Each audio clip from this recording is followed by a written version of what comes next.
All right. Relationships with parents. Really super important in adolescence. Even as the adolescent is becoming more, interested in their own peer group and more concerned with what their peers think, they still want supportive parents who can guide them as they're making decisions.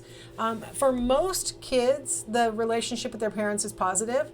Of course, there's conflict in any relationship, and especially in a relationship where one of you had been a child and the other one had been so easy to tell you what to do and assume that you'll follow, there's going to be some growing pains. And so there will be some conflict between even the healthiest parent-child relationship. That's just a given. My mom always said that if there wasn't conflict, kids would never leave home. Like the goal is to get out, right? And so obviously there's going to be some conflict.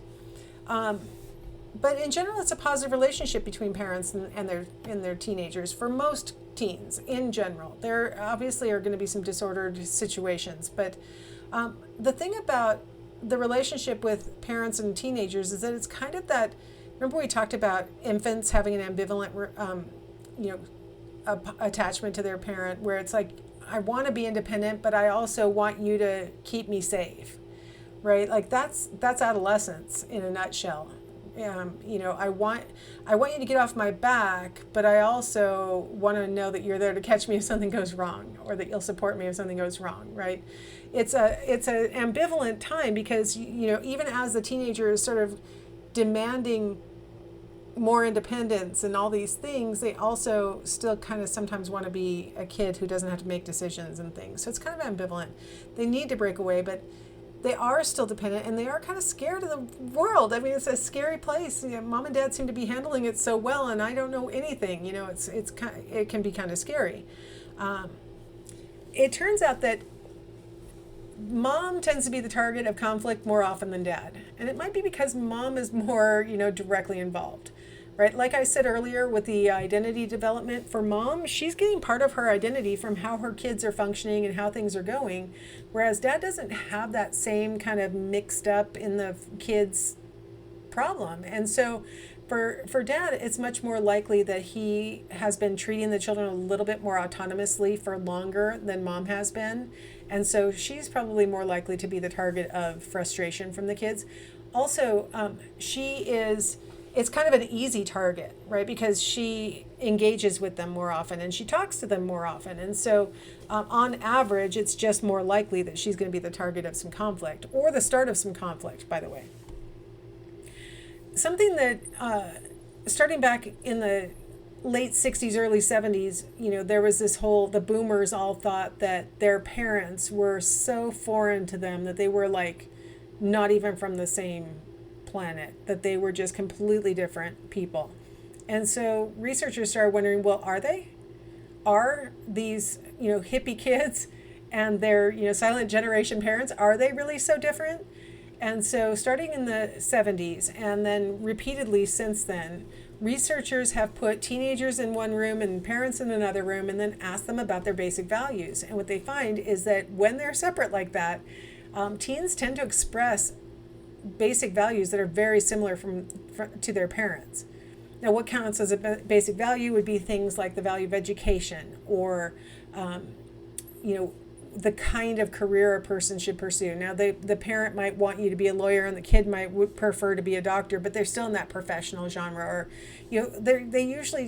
they're expressing very similar ideas as far as what matters in life. They tend to share very basic values. They tend to have the same degree of religiosity. They have very similar attitudes about a lot of things. Now, we've talked about authoritative parenting and how beneficial it can be in the long run, but adolescence is oftentimes a time when it really starts to show that authoritative parenting pays off. You have kids who are better at making good decisions than if they were parented permissively or they're parented authoritarianly. You start to see kids who can make decisions like, I need to go home, this party's out of line, or other kinds of things that, those are the exact things that all of the parents, whether they're permissive or authoritarian or authoritative, those are the kinds of things that they hope their kids can do. It just turns out that the authoritative parents are more successful in that. Authoritative parents are less likely to have kids who feel like there's no point in talking to them, or who are really secretive with their parents and don't want to let them know when something's gone wrong or something like that. Authoritative parents tend to have kids who will be honest with them and open with them. I mean, every kid lies to their parents even a little bit, if not about some big stuff. Everybody, I mean, a lot of these things are just normal developmental things. But on average, you can really start to see the benefits of the authoritative parenting in adolescence.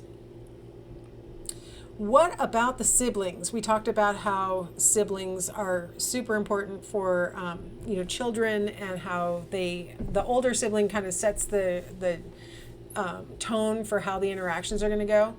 When the siblings are in adolescence, they get so focused on their peers that they oftentimes spend less time with their siblings than they had before.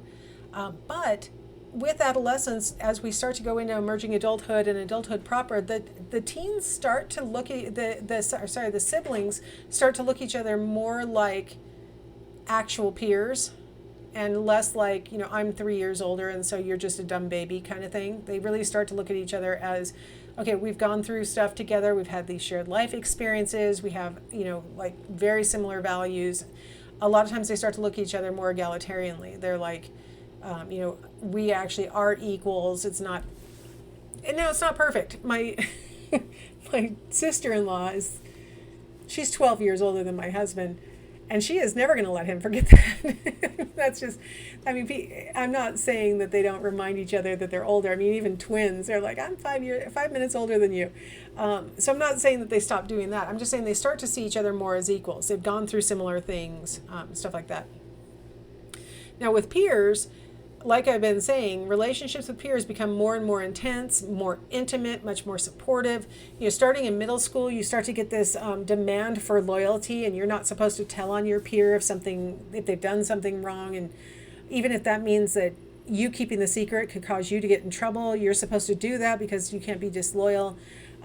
Speaking of loyalty, in these early romances in adolescence, if one of the members of this little budding romance couple, even calls someone else, not their boyfriend, girlfriend, everybody else is like, you cheated, or God forbid they kiss them, right? Oh no, you cheated. Like, cheating's a big thing when you're an adolescent, right? Because it's supposed to be very intense, very supportive, very, fidelity. You're supposed to show a lot of fidelity in these relationships, a lot of loyalty.